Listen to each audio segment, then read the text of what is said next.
আমি মোহাম্মদ আব্দুর রহমান, ইনসাফ টিভি মেহেরপুর পক্ষ থেকে পয়লা বৈশাখের শুভেচ্ছা জানাচ্ছি।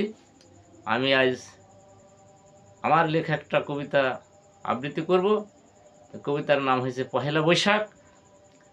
14/4/2018 সালে কবিতাটা আমি রচনা করেছি এবং বাংলা পয়লা বৈশাখ 1425।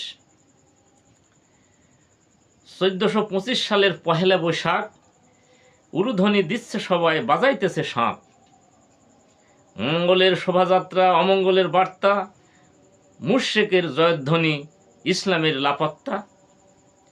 মেয়েদের হিজাব আল্লাহর বিধান, আলগা কেশে বটমূলে করিতেছে গান। হিন্দু মুসলমান বিশ্বাস করে না তারা জান্নাত জাহান্নাম। যারা করছে হেন কাজ তাদের নেই কোনো লাজ। সেজেছে বৈশাখী সাজ, খাচ্ছে পান্তা ইলিশ, পাহারা দিচ্ছে পুলিশ। এরাই দেশের রত্ন, এদের কত যত্ন। সেজেছে হুতুম পেঁচা, কাকের যেন ময়ূর নাচা। বাজাইতেছে ঢাক ঢোল, মুখেতে পূজার বোল। কপালে টিপ হিন্দুর সাজ, করছে সবাই শিরকের কাজ। বলছে তারা হিন্দুরাই ভালো, তাদের হিন্দু বললে মুখ হয়ে যায় কালো।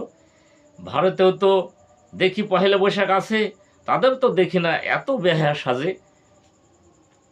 সাধারণভাবে করে বৈশাখ পালন, কত সুন্দর তাদের চলন বলন। নতুন বছরেতে শুধু হয় হালখাতা, ঋণ হয় পরিশোধ মিষ্টি খেয়ে মাতা।